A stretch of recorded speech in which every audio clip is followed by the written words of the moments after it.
It starts in 1851 on the island of Graemsay, the Orkney Islands of Scotland.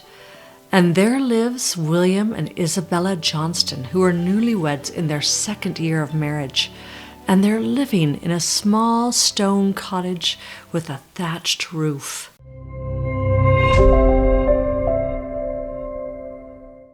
Hello, my name is Stephanie Eccles. Welcome to Dear Daughters of God, where we explore that sacred thread between generations, the stories that teach us the mysteries of God, and how He's blessed our lives. Today, I would like to share with you the story about the Johnston family and how the gospel first came in their lives. Now, let's go back to 1851. We're on Graemsay Island, the Orkney Islands of Scotland. And there's this newlywed couple, William Johnston and Isabella Green Johnston. They're both in their 20s and doing their best to grow whatever it is they can grow on this island. Do you see?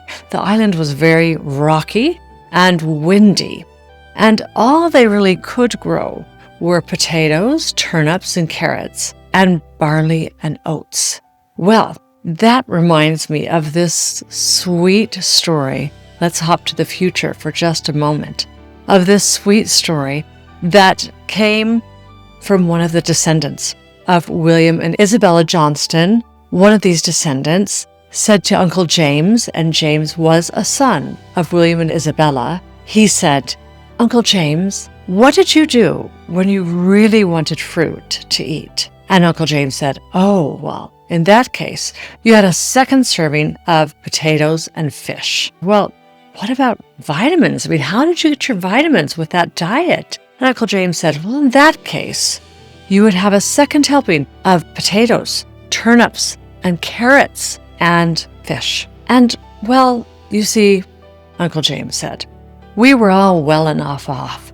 We didn't realize what we were missing. So that was the diet of the Johnston family on the Graemsay Island. If these stories speak to your heart, would you please subscribe to Dear Daughters of God and like this episode? It will help these sacred stories reach more children of God. Thank you. William and Isabella were true, sincere believers of God. They loved their Heavenly Father.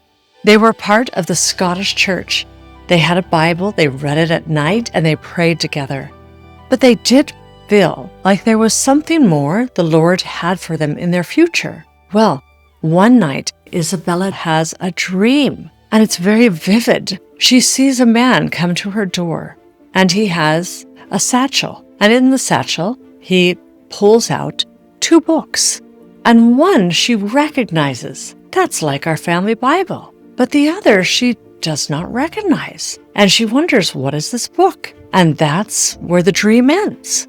But in the morning, she feels this urgency to tell her husband about it, and she's sure that it's from the Lord. This dream is from the Lord. So she tells him all about this man, and she says, if I saw this man again, I would absolutely recognize him. His face was clear as can be, and it still is in my mind. And he came to our door, and I invited him in, and he had a satchel, and he showed me 2 books, and one looked like our family Bible, and the other I had never heard of before. And now I'm not sure what to do about this. Well, what should we do about it, William?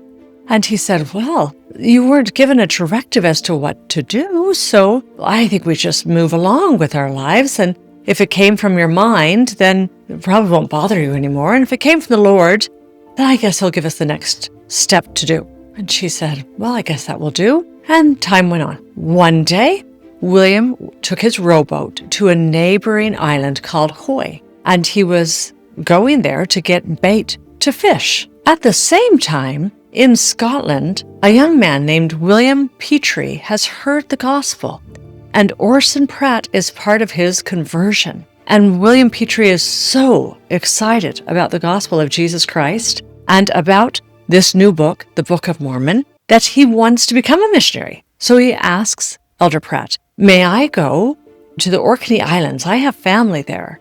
May I go to the Orkney Islands and share the gospel with them? And Elder Pratt said, oh, now you do not want to do that, son, because I've heard of great persecution of missionaries there. Matter of fact, I understand they can't even walk on the public roads.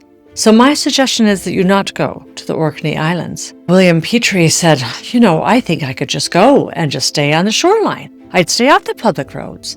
Well, it was up to him. So William Petrie, now called Elder Petrie, moved down to the shoreline to find a fishing boat to get a ride to the Orkney Islands. He finds a fisherman. The fisherman agrees to take him over to the Orkney Islands. And as the fisherman is rowing along, they come to a shoreline which looks deserted, and it's the island of Hoy. And Elder Petrie says, "Could you just let me off at this shoreline?" And the fisherman says, "Well, there's no one here. You want to get off here?" He says, yes, I'll be well enough off. So Elder Petrie gets out of the boat, and he just walks along the shoreline. And eventually, he comes upon William Johnston, who's digging for worms, looking for fish bait. And he starts to speak with William. He introduces himself, and William says hello, but he doesn't pay much attention to the man, and he continues to dig.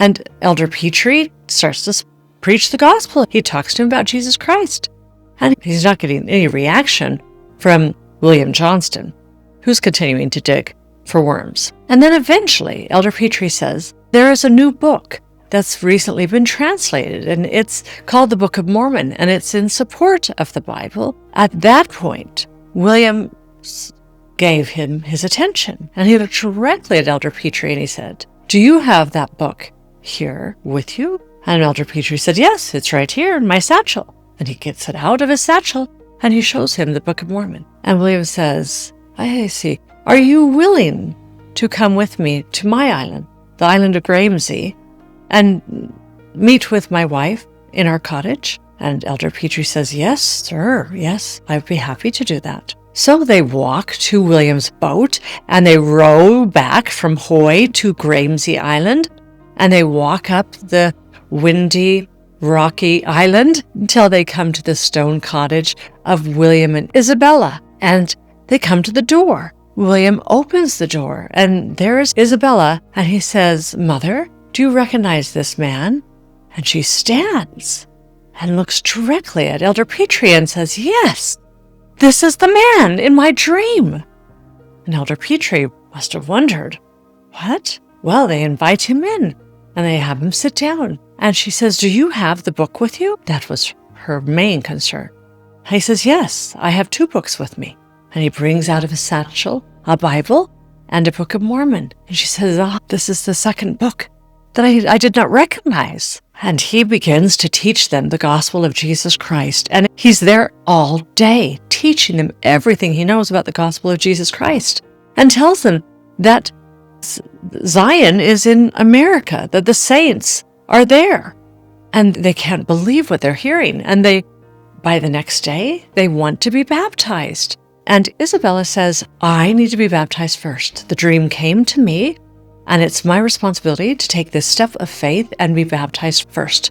So indeed, Elder Petrie baptized them in the ocean. First Isabella, and then William. And soon thereafter, William was made the branch president of that area, the Graemsay Island. And William and Isabella dreamed of going to Zion in America to be with all of the saints. They even saved money, and at one time, they bought enough tickets for themselves and their children. Eventually, they had 11 children. Here's a listing of all of the children's names and the year they were born. You may notice that there are 2 Peters, and that is because their first son, Peter, died at a young age, about 3 years old. At the time, in the 1850s, in some families, when a young child died, the next child of the same sex was sometimes given the same name. So you'll see a Peter, and then you'll see a Peter G.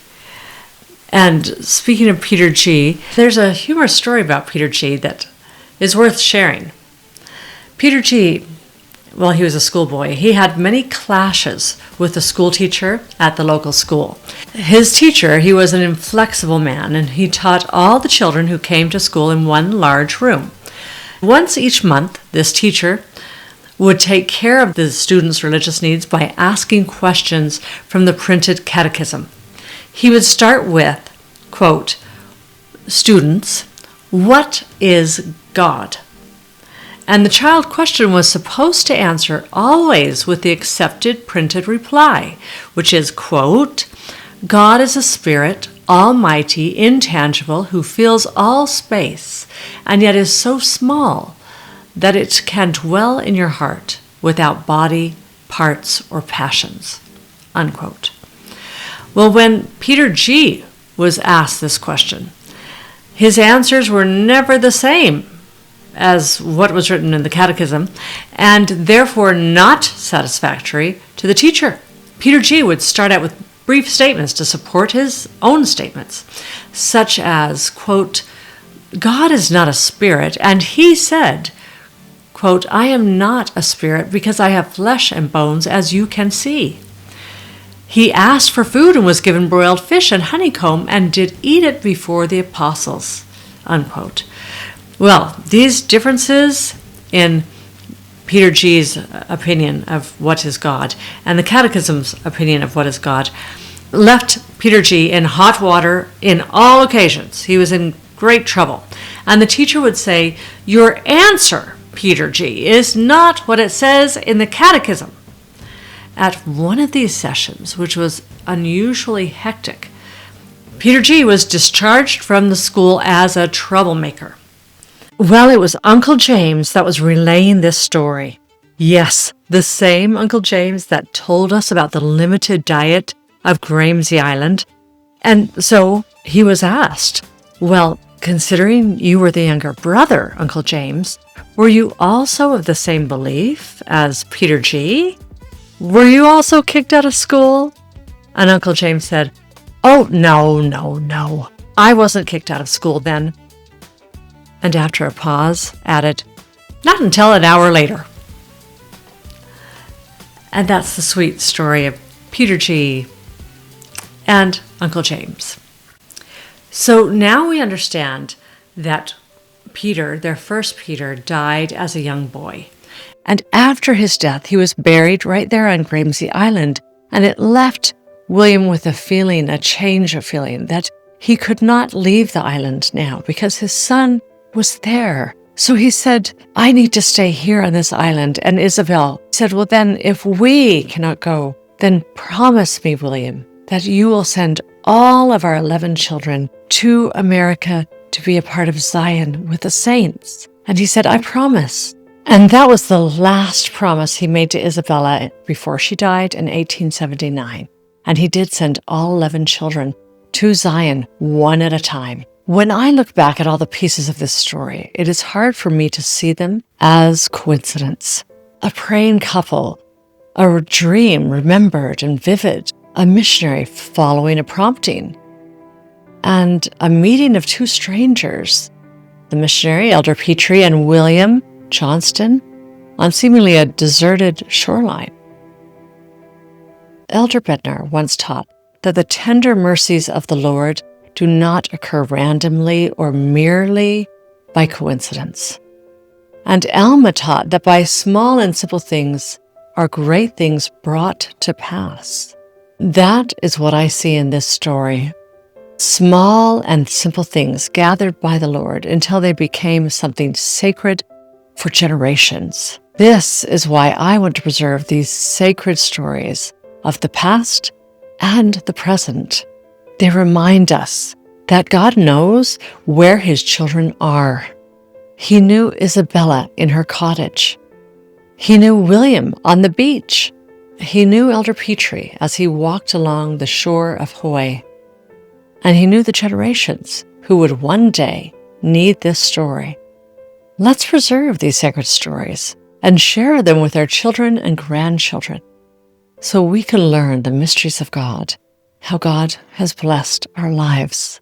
If you have a story where you've seen God's hand in your life, I would like to help you preserve that story.